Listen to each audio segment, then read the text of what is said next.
कला सिर्फ अभिव्यक्ति की आवाज नहीं होती, वो आत्मा की आवाज होती है। और आत्मा की आवाज जो है ना इलाहाबाद की, बहुत दूर तक जाती। हमारे साथ जो आज के शख्स आवा है, वो अपनी आवाज का डांस इंडिया डांस तक ले गवा और पूरे विश्व में छाए गवा। हमारे साथ वो आदमी यहाँ मौजूद है। देखा में तो सीधा साधा एकदम लगत है, लेकिन जब वो स्टैंड पे पहुंच जाता है, अपनी कला को दिखावे लगत है, अपने बच्चन का सिखावे लगत है, तो अलग है, देखा में मजा आवत है। तो हम बात करवाए आत्मजीत सिंह इलाहाबादी की, जो डांस इंडिया डांस में पहुंचे और दबदबा बनाए दिन इलाहाबाद का। क्या हाल है भैया? बहुत बढ़िया सर जी, आप बताइए। आप कैसे कैसे आगे बढ़ा, तो का करा, तो कुछ समझे में नहीं आवत हम लोगन के। हम लोग आपको 17 साल से देख रहे हैं और यही तरह की स्माइल आपकी है ना, चेहरे में टेंशन आवती या कुछ होता है कि राज का है? बस सर, डांसिंग सबसे बड़ा स्ट्रेस बस्टर है। डांसिंग आप जैसे होता है बारात में और सब जगह, सब जो लोग डांस करते हैं तो खुशी के लिए करते हैं, तो हम लोग का तो काम ही यही है, तो स्ट्रेस बस्टर तो ऐसे ही है। और बाकी ये है कि शौक तो था बचपन से, लेकिन ट्रेनिंग स्टार्ट हुई बहुत लेट, क्योंकि तब तक मैं पता ही नहीं था कैसे क्या करना है। मतलब यहाँ पे कुछ था ही नहीं सीखने के लिए। तो फिर जब 22-23 साल की उम्र के हुए तब गए बाहर सीखने, तब फिर समझ में आया अच्छा कैसे क्या होता है। तो ये खून के अंदर नाच कैसे आवा, डांस कैसे आवा? बचपन से था, लेकिन हम लोग जब मैं क्लास 10th में था, मैंने मूवी देखी थी कहो ना प्यार है। तो उसमें मैंने देखा कि कोई न्यू कमर है, इतना अच्छा डांस कर रहा है, मतलब कुछ इस तरीके से हम लोग करना चाहते, लेकिन यहाँ कुछ ट्रेनिंग मिल नहीं रही, तो उसी को कॉपी करना स्टार्ट किया। वहीं से फिर ये हुआ कि चलो ठीक है, कॉपी करके देखते हैं क्या होता है। तो फिर वहां से क्रेज आया कि मतलब फिर मैंने एक दो जगह अब स्कूल में जब मैं क्लास 12th में था, तो मुझे पहली बार मौका मिला, क्योंकि मैं सीनियर हो चुका था, तो पहली बार मौका मिल गया कि चलो ठीक है, अब तो स्टेज हम ही लोग को सब सेट करना है। पहली बार क्लास 12th में मौका मिला डांस करने का। तो वहां पे जब हमने किया तो सारे बच्चों ने, टीचर्स ने बहुत अप्रिशिएट किया। तो फिर वहां से लगा कि नहीं, मुझे ये करना चाहिए। लेकिन फिर भी स्कूल से निकलने के बाद 3 साल 5 साल तक नहीं समझ में आया कैसे क्या होता है, क्योंकि कोई गाइडेंस नहीं था, कोई बताने वाला नहीं। जैसे सब ग्रेजुएशन करते हैं, हम भी ग्रेजुएशन कर रहे हैं। गुरु हियन के जो सबसे बड़ा मिलेनियम स्टार है, वो तो आपके पड़ोसी है। जी जी जी। तो ओका का उन्होंने सिखाई, तो देखो पहुंच गवा, आज भी ढंग का गाड़े हुआ है। जी जी सही लोगन का करोड़पति बनावत चला जा रहा है। कितना करोड़पति बनाई थी तो का खुदे ने मालूम। सही बात।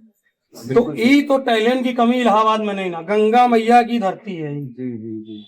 आपके जो है पूरा जो आपका शरीर है, फिजिक है, वो के अंदर जो रवानी है खून की, वो रवानी में कौन कौन आपका सिखाई ये सब चीज, कैसे आवा ये सब? हमने एक्चुअली हम लोग को सीखने का बहुत शौक था, तो जब तक ये हुआ कि अच्छा अब ऐसे सीखना है कि करियर बन जाए, तो ऐसे सीखने के लिए फिर मुंबई गए।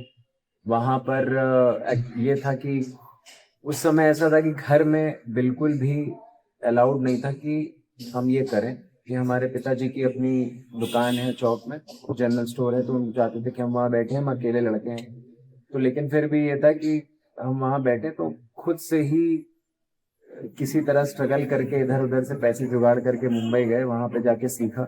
अब वहां पर एक ये था कि जैसे हम सरदार फैमिली से हैं, तो वहां पर हर टाइम पर ये बोला जाता है कि आपको ये अपॉर्चुनिटी मिलेगी, आप बाल कटवा लीजिए, ऐसे कर लीजिए, वैसे कर लीजिए। तब वहां से हमारे मन में आया कि हम अपना कुछ करें, अपना काम करेंगे। हमारे शहर में कोई किसी को चीजें नहीं सिखा रहा है जो मैं यहाँ सीखने आया हूँ, तो हम अपना इंस्टीट्यूट खोलेंगे। और फिर क्या हुआ कि जब आपके पास पैसे नहीं होते या आपके पास कोई अपॉर्चुनिटी नहीं होती, तो हमने घर से ही सिखाना शुरू किया। अच्छा, तो मतलब घर परिवार के बच्चों को आपने इकट्ठा किया? हाँ, घर के अंदर ही हमारे एक रूम था, वहां से हमने डांस सिखाना शुरू किया था। और अच्छा, सबसे पहला शिष्य आपका कौन रहा? सबसे पहले शिष्य हमारे एक आज हमारे दोस्त हैं बहुत अच्छे, आनंद आनंद नाम है उनका। वो हमारे सबसे पहले शिष्य थे। वो हमारे साथ आए थे, ज्वाइन हुए थे, उनको भी डांस का बड़ा शौक था, तो वो सबसे पहले आए थे। और मुझे याद है उस समय हमने 17 साल पहले मात्र 300 रुपये फीस लिया था एक महीने का सिखाने की। अच्छा, आज कितना फीस लेते हैं, यही तो लोग जाने चाहते हैं। आज तो हमारे बहुत सारे पैकेजेस हैं, स्टार्ट होता है 2000 से 1500 से, मतलब बहुत सारे नहीं, पैकेज। 17 साल पहले जो जी। 300 रुपया रहा, हाँ, उसके वो दाम भी तो ज्यादा। बढ़ गया ना। हाँ, तो और आपके क्या। दाम तो 300 है अभी भी, सही कहाँ दाम बात। बढ़ा भाई? उसके हिसाब से तो वही चल रहा है। सही अब बात। आप लोकनाथी और सबसे बढ़िया चीज ही आप बताओ बहन, जी जी जी। आपके खून में लोकनाथ भी दौड़ रहा है। बिल्कुल बिल्कुल हैं? बिल्कुल। अच्छा, ये जो प्रोफेशन आप चुने हो, इनमें आपके गुरु कौन रहा? मम्मी पापा दोस्त यार या कौन ऐसा रहा? हमारे तो देखिए, सबसे पहले तो मम्मी पापा ने, जिन्होंने अलाउ किया कि चलो ठीक है, तुम्हें नहीं बैठना है वहां पे, चलो घर पे एक दे दिया जगह कि चलो ठीक है तुम यहाँ से सिखाओ। तो अब दूसरा ये कि जब सीखने गए वहां पे, सरोज खान जी हमारी गुरु थी, मिस्टर टेरेंस लुइस जो आज की डेट में, उस समय डांस में जो जज थे, वो हमारे गुरु थे। और क्या कहते हैं, गणेश आचार्य जी हमारे गुरु। तो बहुत सारे हमने अलग अलग टीचर से सीखा, अलग अलग स्टाइल सीखा, बॉलीवुड सीखा, हिप हॉप सीखा, सालसा सीखा, बहुत सारी चीजें सीखी। तो ये सब हमारे गुरु रहे। जो अभी 2 दिन पहले गुरु पूर्णिमा बीती, हमने सबके साथ स्टोरी लगाया, सबको विश किया, कि आज भी हमें वो याद है, और मैं उनको हमेशा मानता हूँ कि इनकी वजह से ही पहुंचे हैं जो पहुंचे। तो ये आपकी जो यात्रा रही इतनी लंबी चली है, वो यात्रा में कोई आपका ऐसा पल जो आपको बार बार याद आवत हो, आप दर्शकन का बतावे चाहत हो? हमारे सबसे पहले तो ये कि जैसे डांस में मैं गया तो हमारी क्लासेस चलती थी नॉर्मल एकदम, 7-8 बच्चे 10 बच्चे आते थे बस। ऐसे कुछ खास यहाँ पर किसी को क्रेज था नहीं। तो मैं अपना सीख के आया। मैंने मुंबई में मात्र शुरुआत में पहले 3 ही महीने सीखा था। उसके बाद जो हमारी जर्नी रही, उस बीच में भी हम बार बार सीखते रहे।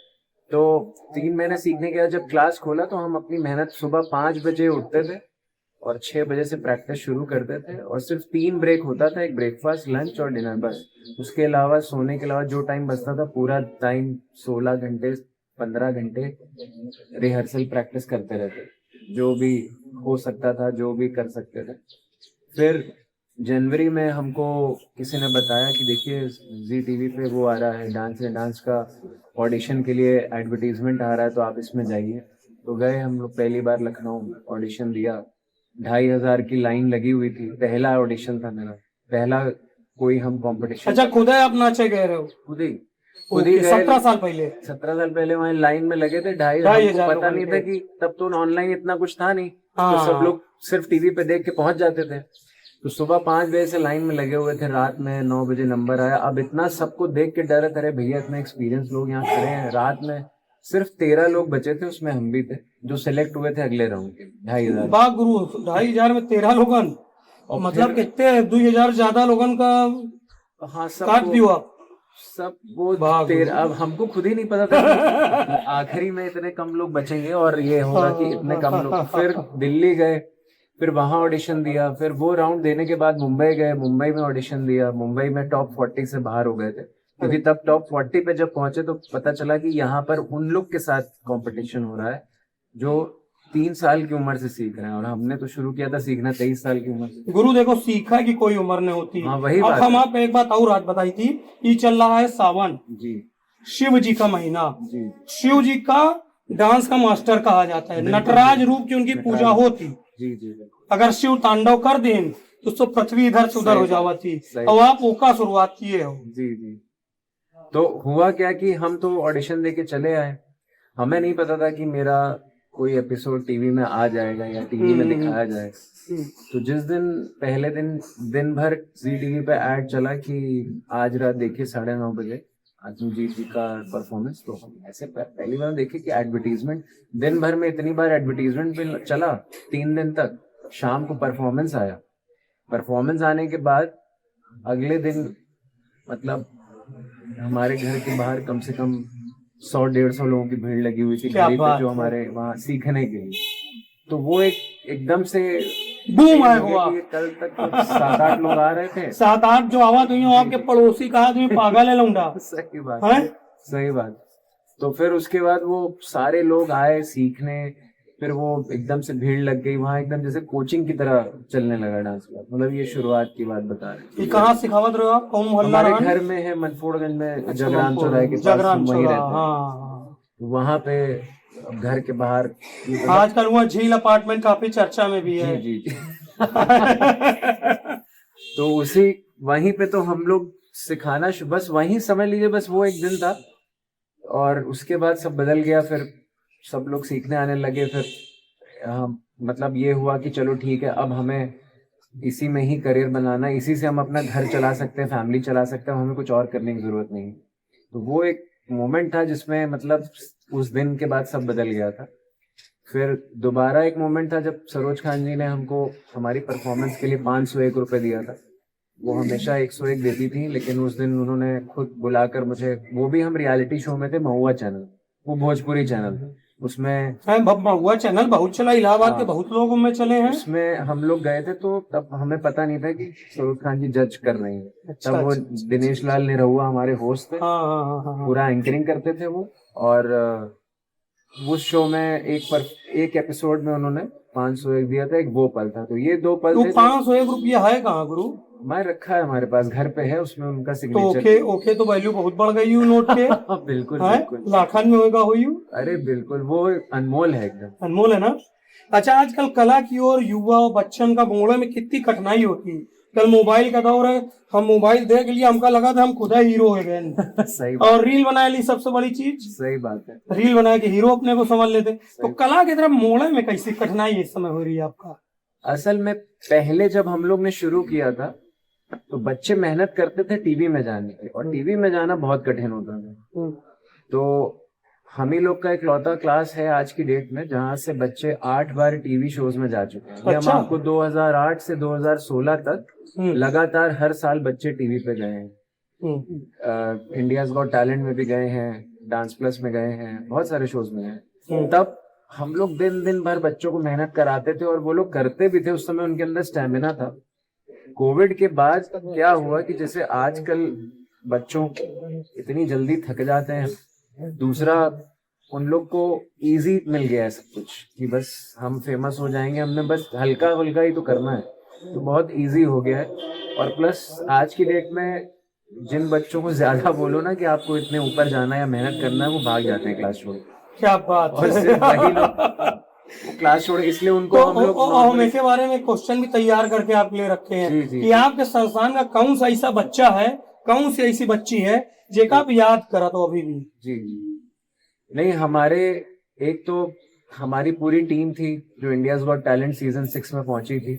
वो 6 लोग थे लड़के जो बहुत मेहनत किए, वहां तक पहुंचे। और एक हमारा स्टूडेंट है, उसका नाम मोहित है। अच्छा। वो इस समय मुंबई में है और अभी रिसेंट धर्मा प्रोडक्शन की एक मूवी आने वाली है जिसमें सिद्धार्थ और तृप्ति डिमरी हीरो हीरोइन है, उसमें उसने कोरियोग्राफ किया है। और अभी इस समय नेहा कक्कड़ के जितने भी स्टेज शोज हैं सब वो कोरियोग्राफ कर रहा है। और वो पिछले 6-7 साल से मुंबई में सेटल हो गया, यहीं से हम मतलब लोग। आपका चेला अब गुरु होगा। जी जी, बिल्कुल हैं? बिल्कुल तो बिल्कुल। कैसा महसूस होता गुरु? बहुत बढ़िया। मतलब हम लोग के तो मतलब हम जब पहली बार टीवी में गए तो उसके पहले पूरे प्रयागराज की हिस्ट्री में ऐसा कुछ था ही नहीं कि डांस से कोई टीवी में आ सकता है या क्या है। हाँ, क्लासिकल भरतनाट्यम कब तक हम लोग देखते थे करते हुए, लेकिन वो अपना पर्सनल स्टेजेस पे होता था, उसमें मतलब कोई दिखता नहीं था टीवी में आता हुआ। तो जब हम लोग वेस्टर्न डांस, हिप हॉप और ये सब सीखे, हम लोग का सिलेक्शन हुआ, हम लोग गए, तो हमें समझ में आया कि एक एक रेवोल्यूशन तो लाए हैं खुद, लेकिन बच्चे फिर जब पेरेंट्स आते थे पूछते थे कि सर आप तो चले गए लेकिन बच्चों का क्या, तो हम लोग ने फिर उन पर भी मेहनत करी, उनको भेजने की। अच्छा। बहुत मेहनत करी बच्चों पर। तो अच्छा, आपके अनुसार जो है कला और संस्कृति की चेतना का प्रयागराज? प्रयागराज तो कला के लिए फेमस है ही है। हमारे हमारे जो है इलाहाबाद में आप देखते होंगे कि जितने भी क्लासिकल जो पहले करते थे या जो ये करते थे, क्या कहते हैं, कथक, भरतनाट्यम और ये सारे, और क्लासिकल सिंगर जितने हैं, वो सब बहुत अच्छे लेवल पर उन्होंने काम किया। कितने लोग तो गए भी हैं, एक्टिंग में गए हैं, कला। मतलब सोक्रेट्स ने एक बात कही थी कि 3 चीजें जीवन में सबसे कठिन है, एक अभिनय करना, नृत्य करना और गाना गाना। तो 3 चीजों को उन्होंने सबसे कठिन माना। तो कि आप देखेंगे कि हर शहर में यही 3 चीज में बहुत कम लोग हैं। आपको बिजनेसमैन बहुत दिख जाएंगे, डॉक्टर बहुत दिख जाएंगे, हर चीज में लोग आपको भर भर के दिख जाएंगे। इन 3 चीजों में आप ढूंढने जाएंगे तो आपको कम ही लोग मिलेंगे, लेकिन कम मिलेंगे, मतलब परसेंटेज बहुत कम। तो वैसे ही ये एक बहुत अपने आप में ब्लेस्ड चीज है कि किसी को अगर मिला है या कोई भगवान की तरफ से ऐसा ब्लेस्ड होकर आया कि उसे ये चीज मिली है, तो उसको उसका अच्छे से इस्तेमाल करना चाहिए। और बहुत सारे सीनियर्स लोग हैं यहाँ पे जिन्होंने किया भी है। और मुझे मतलब मैं अपनी फील्ड का बता सकता हूँ कि आज की डेट में हम लोग को थोड़ा सा रीज वीज जब शायद दिक्कत होती है किसी को मेहनत कराने में, लेकिन पहले जब हम लोग ने शुरू किया था तब बच्चों में मेहनत करने का बहुत क्रेज। खातमुजीद जी, जो इंफ्रास्ट्रक्चर है प्रयागराज का, वो पर्याप्त है कि आगे आपको और कुछ में बदलाव की आवश्यकता लगा थी कि लोग आगे आवे, सिल्वर स्क्रीन पर जाएं, टीवी पर दिखाएं? नहीं, मैं तो बच्चों से कहता ही हूँ जो देखिए हमारे यहाँ जो डांस सीखने आ रहे हैं, मैं उनसे कहता हूँ कि पहले आप आइए, मेहनत करिए। आप पहले अपनी कला पे मेहनत करिए। जब कला पे मेहनत होगी तो अपने आप लोग आपको जानेंगे, बुलाएंगे। तो आप बड़े लेवल के लिए मेहनत करिए। वो होता क्या है कि छोटे छोटे लेवल के लिए मेहनत करते हैं और फिर उनको लगता है कि 5-6 साल बाद फिर मन खत्म हो जाता है, छोड़ देते हैं। जैसे हमने 17 साल पहले डांस क्लास शुरू करी, तो हमारी 17 साल की जर्नी में बहुत सारे लोग थे जिन्होंने डांस क्लासेस शुरू करी, सिखाया, लेकिन 2 साल बाद 3 साल बाद बंद कर दिया, कुछ और काम में लग गए, छोड़ दिया। तो इससे क्या होता है कि बीच में जितने भी जो बच्चे हैं जो जो जिनको मैं बोलूंगा, जिनको आगे जाना है, उनको ये बोलूंगा कि आप मेहनत करिए और ऐसा करिए कि जिसमें आपको सही दिशा में फोकस रहिए, क्योंकि आजकल फोकस नहीं रहते हैं बच्चे, बहुत भटके हुए हैं। मतलब हर चीज में एकाग्रता की कमी है गुरु, बस। सबसे बड़ी बात यही है। अगर आप कोनो चीज में एकाग्र हो गए हो तो काम आपका सफल हो जाएगा। उनका ये भी है और कंसिस्टेंसी में भी उनके काफी कमी है कि मतलब लगातार चीज को नहीं करते। 2 साल 3 साल किया, छोड़ दिया। फिर अब जैसे अब 17 साल से मैं सिखा रहा हूँ, हम आज तक डांस से बोर, हमें लगता है कि कल सुबह उठ के हमें फिर जाना है, मजा आता है कि हाँ अच्छा, ये आप अपने डांस के लिए कह रहे हो? अपने हम लोग इलेक्ट्रॉनिक मीडिया में हमका भी 26 साल होगा, क्या बात है। तो 26 साल से हर दिन नई चीज लगा थी कि आज हम नया कर रहे हैं, आज हम नया कर रहे हैं। और रोज जो है टीवी का फ्रेम बदला था, हम लोगों में अपने आप को ढाल ली। बिल्कुल सही। अब एक चीज हम आपसे और पूछे चाहब कि जैसे प्रयागराज में कोई बड़ा प्रोजेक्ट आपका करे के लिए मिले तो कैसे आप उसको देखबो, कैसे करबो? बड़ा प्रोजेक्ट अगर हम लोग को मिले तो हम लोग चाहेंगे कि मतलब जितने भी हमारे इंडिया के अंदर और फॉरेन कंट्री के अंदर जितने भी डांस के फील्ड में जो महाबली लोग हैं, जो पूरे विश्व में सिखा रहे हैं, इंडिया में सिखा रहे हैं, उनको बुलाकर यहाँ एक बहुत बड़ा कैंप कराना चाहते हैं, ताकि वो पूरे इंडिया से लोग यहाँ आए और उनसे सीखें। और उनको बुलाना चाहेंगे। ऑब्वियस सी बात है कि जैसे आप डांस में हिप हॉप मान लीजिए या साल्सा मान लीजिए, या जैसे हमारे इंडिया में कथक भरतनाट्यम है, तो वहां पर ये सारी चीजें हैं। तो उनके जो धुरंधर है उनको यहाँ बुला के हम एक बहुत बड़ा कैंप कराना चाहते हैं। अच्छा, यहाँ की अगर हम बात करी तो डांस फॉर्म आपकी पूरी जिंदगी है बिल्कुल है? तो कैसे है वो और कौन कौन वो जिंदगी में है? देखिए, डांस जो है, जैसे मेरे लिए डेफिनेशन अगर एक वर्ड में मैं बताऊं तो स्टाइल। मतलब डांस को हम एक डेफिनेशन में बोलेंगे कि स्टाइल। जैसे हम सुबह उठते हैं, बैठते हैं, खाते पीते हैं। अब जैसे हम सुबह उठे तो नॉर्मल ना उठ के हम एक वेव लेके उठ जाए, नॉर्मल ना बैठ के एक वेव ले चल रहे हैं तो मून वॉक करते हुए चलते हुए जाए, ब्रश उठा रहे हैं तो ऐसे करते हुए ब्रश उठाए। मतलब हर चीज में अगर अच्छा, थोड़ा सा जैसे स्टाइल टीवी डाल में दें, ब्रश का जो है वो हाँ, स्टाइल दिखावाते हैं। तो थोड़ा सा दिन दिन जो पूरी दिनचर्या है उसमें अगर थोड़ा सा स्टाइल डाल दें तो वो डांस बन जाता है। और डांस अपने आप में देखिए बहुत सारी, आप गूगल पे सर्च करोगे 50 बेनिफिट्स ऑफ डांसिंग, आपको दिखेगा कि कितने सारे फायदे हैं डांस करने के। एक्सरसाइज पॉइंट ऑफ व्यू से, स्ट्रेस पॉइंट ऑफ व्यू से बहुत सारे फायदे हैं। तो मुझे लगता है कि लोगों को सीखना चाहिए। लोग यहाँ शर्माते हैं, मतलब बड़े शहरों में तो हमने देखा है, मुंबई में सीखा है, वहाँ वीकेंड पे जितने भी बड़े बड़े डॉक्टर्स हैं, सारे लोग हैं वीकेंड पे सैटरडे संडे अपनी वाइफ के साथ आते हैं, सीखते हैं। तो बढ़िया लगता है। यहाँ पर भी लोगों को वो माइंडसेट बनाना पड़े, उनको लगता है ये सिर्फ बच्चों की। अच्छा, आपका कोई ऐसा छात्र रहा है, छात्रा रही है जो आपको भावुक कर दी हो स्टेज पे बैठे बैठे? कोई ऐसा पल अगर आपका याद हो तो दर्शकों के साथ साझा करो आप। हाँ, है। जैसे बहुत सारे बच्चे हैं हमारे जो इस समय मुंबई में हैं और बहुत अच्छा काम कर रहे हैं। बहुत सारे बच्चे हैं जो हमसे सीख कर गए हैं, वो अपनी अपनी क्लासेस चला रहे हैं और वो लोग भी आगे मोटिवेट कर रहे हैं बच्चों को कि वो भी आगे बढ़े। वैसे बहुत सारे बच्चों ने किया है, जैसे एक एग्जांपल तो मैंने दिया ही था आपको। और क्या कहते हैं, अब बस यही है कि इनके अंदर ये मेरी विश रहती कि ये लोग आगे बढ़े, सीखें। और आजकल के डेट में मैं आपको बताऊं कि ये थोड़ा ऑफ क्वेश्चन है, मैं बताना चाह रहा हूँ कि बच्चे जो आजकल सीख रहे हैं ना, मैं आपको बताऊं कि जो डांस में करियर बनाना चाहते हैं, जिनको जो हमारे पास आते हैं कि सर मुझे इसमें करियर बनाना है, आगे बढ़ना है, आज की डेट में मैं देख रहा हूँ कि इलाहाबाद में जो पिछले 10 साल 12 साल से डांस की लाइन में है, उनको फाइनेंशियली बड़ी प्रॉब्लम है, पैसों की बड़ी दिक्कत है, क्योंकि वो सिर्फ टैलेंट सीख रहे हैं। ना वो सीख रहे हैं बिजनेस के बारे में, ना एडवर्टीजमेंट के बारे में, ना ब्रांडिंग के बारे में, ना वो सीख रहे हैं इन्वेस्टमेंट के बारे में। वो कुछ नहीं सीख रहे हैं। उनको लगता है कि हम सिर्फ डांस सीख के हमारे पास पैसे आ जाएंगे। ऐसा नहीं है। उनको मैं ये चीज समझाता हूँ कि आपको टैलेंट आने के बाद भी ये सारी चीजें सीखनी पड़ेगी। इसके लिए बुक्स पढ़नी पड़ेगी, नई नई चीजों को लाना पड़ेगा कि आप अपनी चीजों को कैसे बेचो, कैसे यूज करो जिससे आपके पास पैसे आए।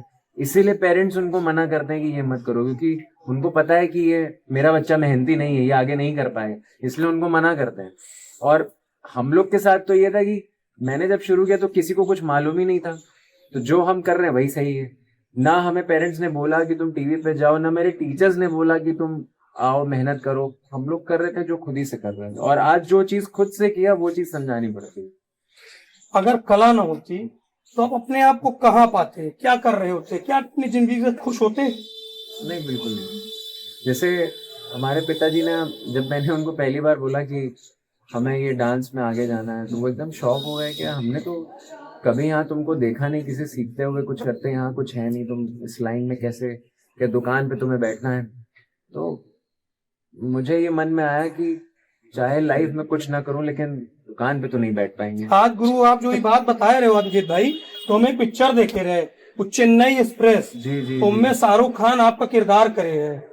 आप महसूस करें कि नहीं? कहा बिल्कुल बिल्कुल, कहा था हम हलवाई ना बनब चाहे जो कर ले। सही बात। अब वहीं से पूरी पिक्चर शुरू होती, अब आपकी जिंदगी भी वैसा ही है। वैसे ही है। और हमें ये था कि अगर इसमें डांस में नहीं होते तो हो सकता हो हम कुछ आर्ट से रिलेटेड किसी चीज में होते, लेकिन अपने आप को बनिया की दुकान में ना बैठे। जी जी जी, और कुछ और कर रहे होते। और मतलब मुझे सच में आज अपने मन का काम कर रहे हैं इसलिए मजा आ रहा है। मतलब मैं, चाहे आप 2-4 पैसे कम कमाएं, जैसे कोविड के टाइम पे 2 साल हम लोग का बहुत ज्यादा नुकसान हुआ। आप बच गए हो, सबसे बड़ी चीज है। नुकसान ना को फायदा वो है आपका। सही बात। तो अब जैसे महाकुंभ था, 3 महीना कोई नहीं आया, तो ऐसे करके बीच बीच में बहुत सारी चीजें ऐसी हुई हैं कि एग्जाम शुरू हो गया, कभी कुछ हो गया, तो जिसमें क्लास धीरे हो गई, फिर ऊपर गई। तो हम लोग, मन का काम था इसलिए हम लोग सब कुछ बर्दाश्त करके सब कुछ फिर से शुरू कर लेंगे। हमारा जो ये लंतरानी लाइव है ना, जी जी, ये पूरा जो चैनल है के होल जो इंचार्ज है पूरे, प्रदीप केसरी जी हैं। तो हमका 10 क्वेश्चन लिख के भेजे हैं और कहीं नाथ जी के ऊपर आपको दागना है। जी जी जी, तो हम जल्दी जल्दी दाग रहे होगा, बिना सोचे आपका बतावे के। बिल्कुल बिल्कुल, बताए ले ना, कोई दिक्कत तो नहीं ना गुरु? बिल्कुल बिल्कुल बिल्कुल, सही सही बोले हो, एकदम सही बात। तो उनका पहला क्वेश्चन ही है कि आपकी पहली स्टेज परफॉर्मेंस कब और कहाँ थी? हमारी पहली स्टेज में स्कूल में हुई थी, जब हम क्लास 12th में थे। जो अभी आपने शुरू में 12वीं बताया क्लास में, सबसे जी, पहले। अच्छा, अभी वही चीज याद है आपका पूरा? हाँ हाँ बिल्कुल यार। आपके पसंदीदा डांस फॉर्म कौन सा है? हमारा हिप हॉप है। सबसे बड़ा डर आपका कौन सा है?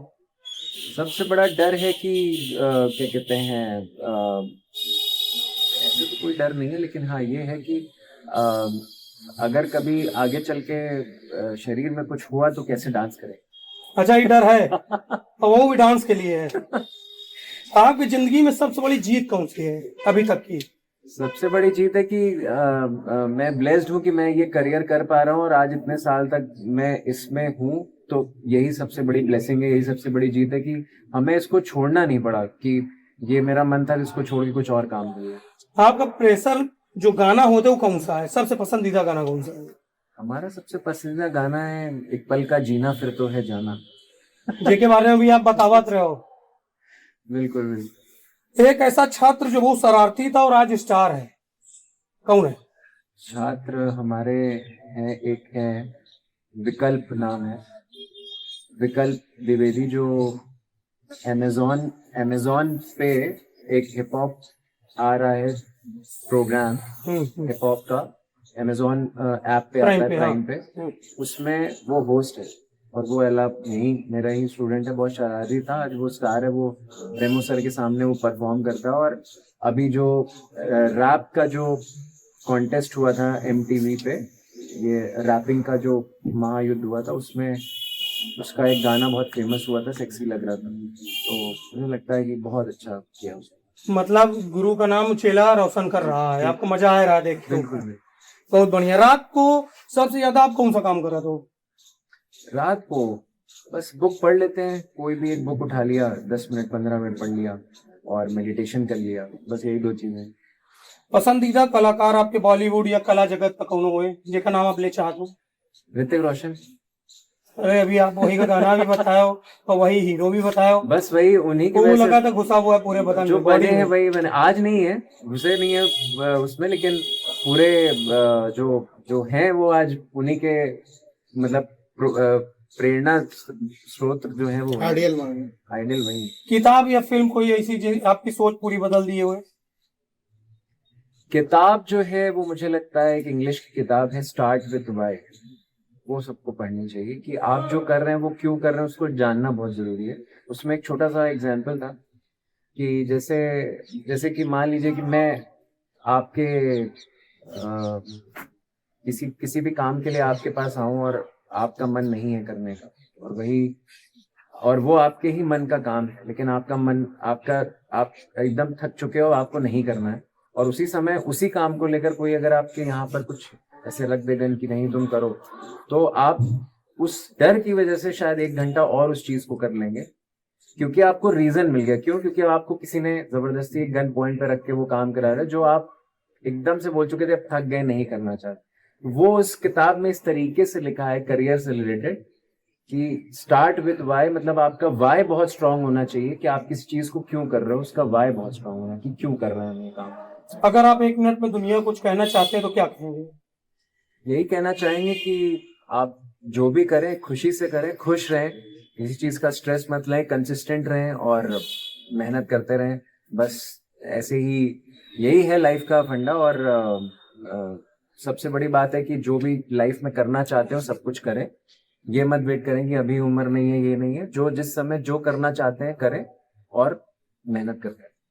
आप हमारे स्टूडियो में आओ, इतनी बेबाकी से बात करो, और जो 10 क्वेश्चन रोका तो बहुत अच्छा आप जवाब दियो, हमका भी बहुत मजा आएगा। धन्यवाद सर। आगे आप वही तरह बढ़त रहो, आपके जो स्टूडेंट है वो और आगे बढ़त जाए, पूरे विश्व में नाम करें। हमारे लोग पूरे टीम की शुभकामना आपके साथ है। Thank you sir, thank you so much. तो लंतरानी लाइव ऐसे ही चलत रहेगा। हम लोग लोगों का बुलाए के ढूंढ के उनके साथ लंतरानी करत रहा। हम आपके साथ ऐसे ही जुड़े रहा, लोगों का विश करत रहा, बतावत रहा आपकी दुनिया गोल है और घूम के आपको फिर वहीं पे आना है। तो आप भी दुनिया के साथ चलो, पग पग पे ईश्वर को याद करो, नमन करो और आगे बढ़ो। आप सब इतनी देर तक हम लोगों के साथ जुड़े रहो, आप जीत का देखे हो, हमका समझे हो, आपका बहुत बहुत धन्यवाद। नमस्कार।